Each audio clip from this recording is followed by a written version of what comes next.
네, 이제 이주연 아주대학교 교수님 발표해 주시겠습니다.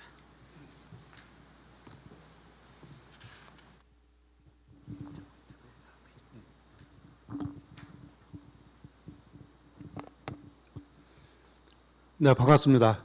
저 아주 창업지원단장 맡고 있는 이주연이었습니다.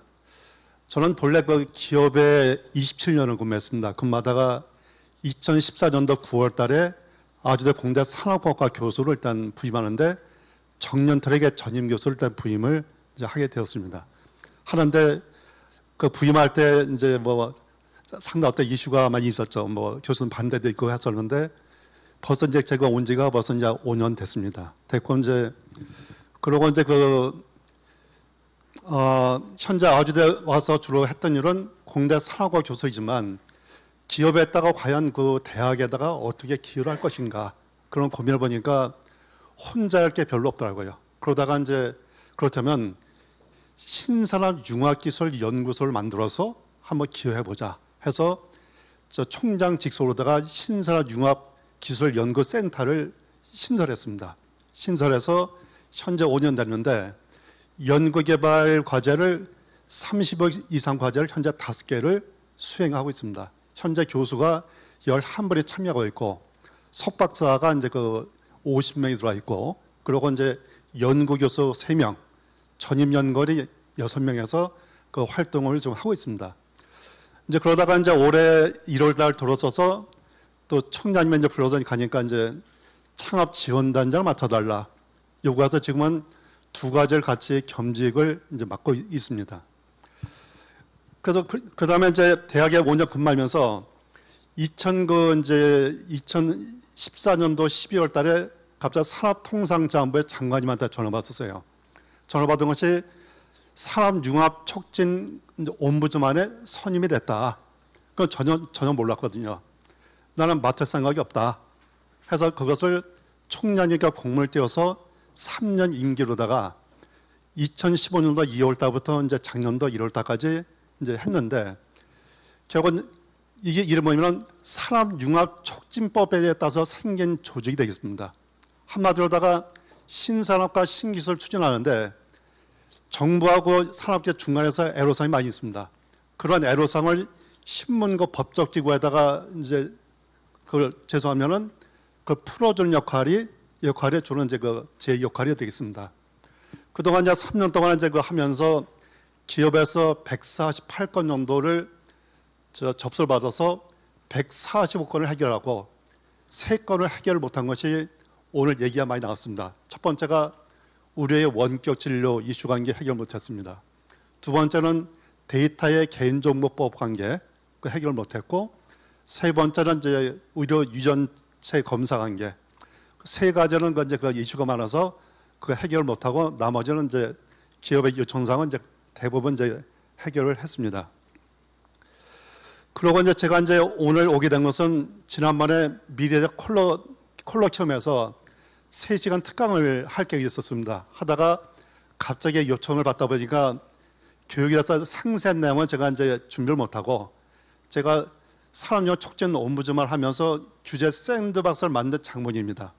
만들기 때문에 그런 경험을 가지고 이제 설명을 할까 해서 오늘 지정 토론자로다가 참여를 하게 되었습니다. 그러다 우리가 보면 이제 앞에서 말씀드렸다시피 규제 역시는 상당히 시급합니다. 시급한데 특히 4차 산업혁명 시대에 보면은 기본적 개념은 생략하고 기본적 특징을 보면은 스마트화 서비스와 플랫폼화, 친환경화 이런 4가지가 기본적 특징이 됐습니다. 이것의 공통적 기본적 방향은 공유경제의 개방형 혁신을 해야 된다. 그런 기본적인 방향이 되겠습니다. 그리고 이제 그 규제 혁신을 막는 5가지 함정을 제가 이걸 정리해봤는데, 첫 번째는 부처별 분야별 경쟁 총량 규제 축소 함정에 가로막혀 있다. 이것이 뭐냐면 우리의 규제 샌드박스도 중요하고선 건수도 중요하지만 본질적인 문제를 해결한다, 주력을 해야 된다. 그런 부분이고, 두 번째는 기득권층의 이해와 상충되는 제도의 추구 압력에 사로잡혀 있다. 이것이 뭐냐면 규제가 기득권층, 시민단체 여론 조성이 반대에 밀려서 무산된 현상. 최근에 이런 사례가 많이 있었잖아요. 그렇지만 이런 부분들 진짜 가장 중요한 거고 풀어야 될 그런 과제가 되겠습니다. 다음에 세 번째 함정은 복합적인 행정 절차를 극복하기 위한 규제 함정이 가로막혀 있다. 이 부분은 제가 이제 그 활동해 보니까 중앙부처, 지방부처 있지만 신산업과 신기술은 일반적으로 보면은 4개 부처고 5부처에 5개가 얽혀 있다 보니까 풀 수는 주체가 없습니다. 없다 보니까 누군가가 중심이 돼야 되는데 못 푼 그런 현상이 많습니다. 그렇지만 전체를 5개 부처를 갖다가 모아서 같이 머리 맞다 풀면 분명히 풀 수는 그런 여지가 많이 있는 상황이 되어 있습니다. 다음에 네 번째는 정치적인 이념에 기반된 독단적인 신념, 함정에 가로막혀 있다. 이것이 뭐냐면 이 규제를 함으로써 특정 계층한테 이익을 주는 것이 아니냐. 이런 그 부분들. 마지막은 국회에서 지난 정쟁에 따른 입법 함정에 가로막혀 있다. 경우는 일반적으로 보면 경제 실익보다는 주로 정당 위주로다가 판단해서 규제 혁신 의지를 무력화시키는 이런 현상이 이제 많이 발생이 되고 있습니다. 그리고 이와 같이 하기 위해서는 결국은 규제 샌드박스가 되지만 본원적인 규제를 바꿔야 됩니다. 바꿔야 되는데 가장 큰 규제의 원인을 보니까 3년 동안 느낀 점이 여기에 가장 큰 문제가 있습니다. 첫 번째는 뭐냐면 의원 발의 법률의 규제 영향 평가에서 규제가 양산이 되고 있습니다. 양산되는 것은 19대 국회의 그 발의 법률안 보니까 일반적인 법률안 중에 의원 발의가 94%고 정부가 6%고 가결된 의원 발의안 보니까 의원 발의가 86%고 정부 발의 14% 되어 있습니다. 되어 있는데 문제는 정부는 일정한 단계를 거치면서 조율하는 기능이 있습니다. 있는데 이런 의원 발의 법률은 사전 영향평가 의무가 되자 무분명하게 규제가 늘어나는 이런 현상이 이제 발생이 되고 있습니다. 이 부분을 보니까 OECD 국가에서 일반적으로 보면 규제 영향 분석을 의무화하고 있습니다. 영국, 독일 선진 보니까 의원 발의도 반드시 규제 영향 평가를 해서 걸르는 기능이 있는데 한국에는 그런 기능이 전혀 없습니다. 없다 보니까 규제가 양산되는 현상이 있는 거죠. 그다음에 우리가 법률을 만들고선 일정한 시점 지나고선 필요 없는 경우 있잖아요. 그런 부분들은 규제 일몰제를 의무화시켜서 없애야 되는데 이와 같이 규제 영향 평가하고 일몰제를 의무화시킨 것이 이것이 가장 중요하다. 이제 그런 생각을 가지고 있습니다. 그다음에 두 번째는 신산업과 신기술의 시대착오의 규제мк에서 시장 경쟁력이 저하되고 있다. 제가 이제 산업융합촉진법에 따라서 이제 옴부ds만 활동을 하기 위해서 2015년도 이제 2월달에 발령받아 보니까 역삼동에 사무실이 있는데 기사 1명, 비서 1명밖에 없는 거예요. 그리고 이걸 지원기구가 국가산업융합지원센터가 있는데 그건 안산에 있는 거예요. 제가 이거 맞자마자 사무실을 옮겨버렸어요. 안산의 생산기술연구원 옮겨서 30명 조직을 밑에 두고선 그 기본 정비하는 작업을 진행을 했었죠. 그 다음에 이걸 하다 보니까 그동안은 주로 이 기능이 기업에서 요청을 하면 풀어주다 보니까 근본적인 문제가 해결이 안 됩니다. 안 되다 보니까 국무총리 조정실을 찾아갔습니다. 찾아가서 근본적인 규제 샌드박스 제도를 만들어야 된다 해서 국무조정실하고 2017년도에 경제단체하고 같이 1년 동안 같이 준비를 했습니다. 준비하고 2018년도 1월 20일 날 신산업 신기술의 규제혁신 추진 방안이 이제 확정이 됐습니다. 확정되는데 이 당시 구도를 보면은 크게 볼 때 입법 방식을 고친 것은 네거티브 분류체계 사업평가, 혁신적으로 규제 샌드박스를 도입한 데에서 이 부분이 작년도 1월 달에 이제 탄생이 되게 되었습니다. 이것이 이제 앞에서 이제 말씀드릴 그 내용이 되겠습니다. 그 다음에 두 번째 이슈는 데이터의 공유 규제 혁신 옵션은 혁신 성장은 공연불이다. 이렇게 보고 있습니다. 특히 공공부문 보면은 전자주민족 도입은 공공 빅데이터 규제를 빗장 풀어야 됩니다. 2011년도에 전자주민족을 도입하기 위해서 하다가 시민단체 반발 때문에 무산됐죠, 그죠? 그리고 이제 행정안전부에서 그 이러다가 전혀 움직이지 않잖아요. 그런데 이런 전자주민증을 이제 도입한 국가가 30개국 이상 국가가 도입되어 있고 이런 기술을 다 가지고 있어요. 근데 한국 기업이 이걸 가지고 수출을 할 수가 없어요. 한 개국가 수출할 때 2천억 정도 되거든요. 우리도 안 했는데 제가 기업에 모일 때 10개 국가 이거 수출 다녔는데 마지막에 뭐냐? 한국을 도입하는데 뭘 하느냐? 그런 답이 들어와서는데 근데 이게 왜 중요하냐? 우리가 전자주민증 일반 주민등록증 써 있죠. 앞으로 시대가 바뀌면서 공유 개방형 혁신으로 바뀌면서 우리가 전자여권 쓰고 있죠. 그 다음에 전자주민증, 전자여권, 전자주민증, 스마트 아이디카드 쓰고 있잖아요. 이런 부분들이 앞으로 다 통합되는 시대가 올 수밖에 없다. 그런 부분을 우리가 준비를 해야 된다. 그런 필요성을 느낍니다. 그 다음에 우리가 공공 데이터 서비스 보면은 제가 답답한 것이 이제 언론에서 봅니다.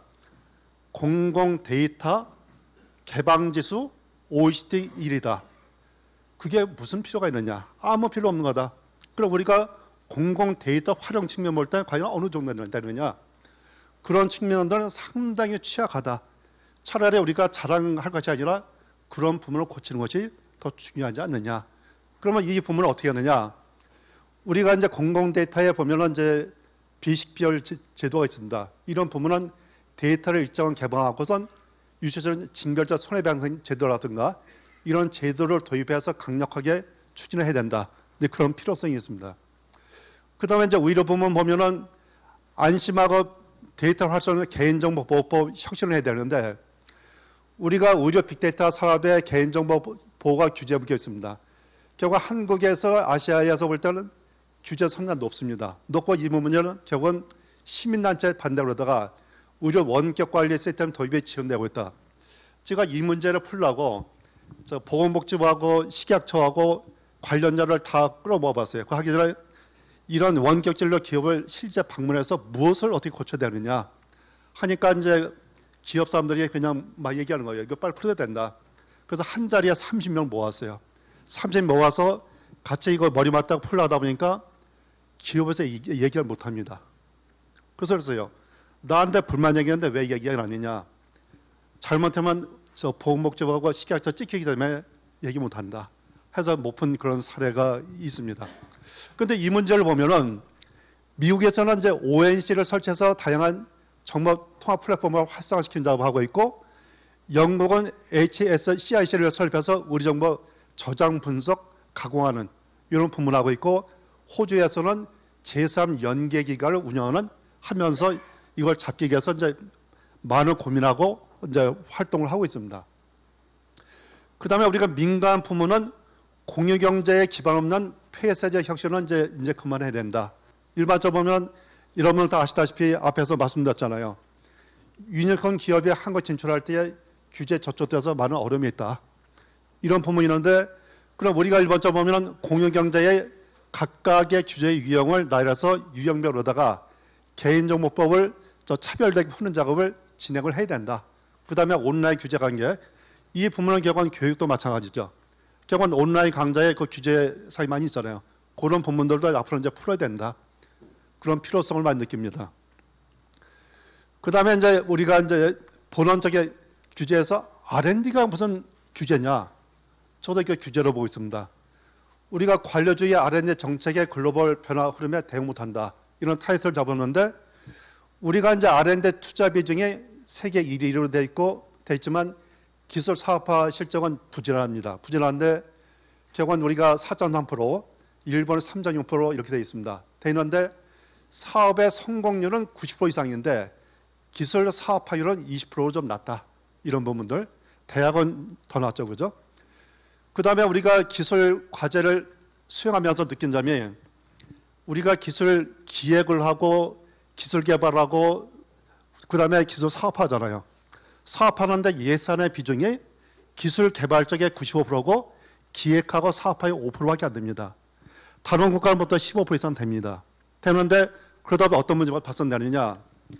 제가 이제 기업에 근무하다가 기술 개발을 하려고 했는데 제가 5년 후에 와보니까 이제 R&D 과제가 나와요. 그다음에 제가 이제 기업에 근무할 때 제주도에 제주 전기 자동차 주식회사 설립했습니다. 그래서 제주에 37만 대를 전기차를 다 바꾸겠다 해서 2012년도에 그 플랫폼을 전체 관제센터를 다 만들었거든요.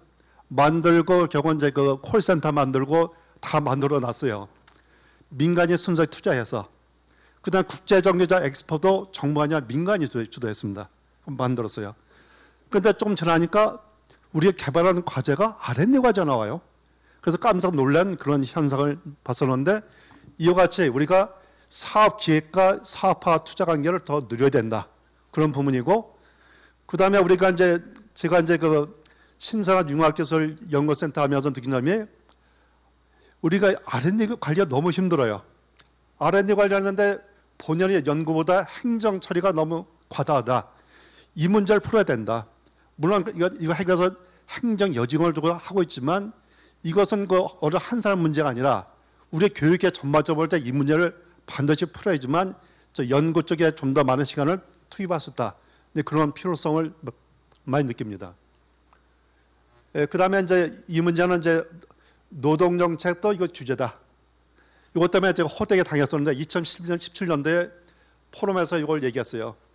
결국 이제 이런 3대 노동정책 관계를 하다 보면 기업들이 아주 어려워진다. 그래서 그때 제가 생각하면 2017년도에 9월 달에 제가 포럼에서 그다음에 장관들 다 있는 자리에서 제가 이것만 설명을 한 적이 있었습니다. 그러다가 이제 2018년도 1월 달 되니까 친구들한테 전화요. 아, 네가 보니까 신문 사설이 이름 나왔다. 나 사설 쓴 적이 없는데? 그러니까 언론의 부장님들이 제 이름을 빌어서 아주대 이주영 교수에 의하면은 노동정책 이렇게 하더라. 이런 것이 이제 등장이 된 그런 사례가 있었습니다. 그 다음에 뒤에 내용은 시간상 볼 때 이제 15분 주어진 거죠. 그래서 신산업별로 올 때 본래 그 이제 규제 샌드박스는 신산업하고 신기술을 그 이제 풀기 위해서 이제 됐는데 제가 참고자료로다가 뒤에 이 자료를 넣어놨습니다. 그럼 결국은 미래 모빌리티의 전기 자율 주행차를 활성화시키기 위해서는 결국은 국제 표준과 인증 체계라든가 실정 기준 이런 규제 관계를 푸는 작업이 필요하다. 그다음에 이제 자율주행 자동차 쪽은 결국은 크게 볼 때 우리가 마찬가지 완전한 자율주행을 고려한 법률 제도 표준화 필요하다. 이거도 제가 생각나는 것은 옛날 제가 업무점 활동할 때 그때 아마 2015년도를 기억합니다. 그때 보니까 우리가 드론 날린다 불법이죠. 자율주행도 테스트할 데가 없어요. 다 불법이에요. 그래서 특구를 만들고 시범사 파는 것들 그때 대통령에 보고를 해서 그걸 일정한 부분을 푸는 그 사례가 있었거든요. 그 부분은. 그래서 이와 같이 우리가 이것에 맞는 법제도 표준화가 좀 필요하다. 이런 부분이고, 그 다음에 이제 초연결 생태계의 AI 기반의 스마트홈 활성화 측면은 이것은 그 필요한 것이 결국은 서비스 플랫폼의 데이터의 개인정보 이슈 관계 이 문제를 반드시 풀어야 된다. 풀어야지만 이 산업이 살아난다. 그런 필요성 느끼고, 그 다음에 이제 에너지 이제 측면을 보면은 에너지는 보면 결국 이제 우리가 유연한 우리가 이제 전력 시장 보면은 한국전력이 있지만 그렇지만 다양한 그 이제 전력 체계가 바뀌잖아요. 이런 유연한 전력 시장에 맞게 탈바꿈을 해야 되고 거기서 맞게 규제를 바꾸는 작업을 해야 된다. 네, 그런 부분들.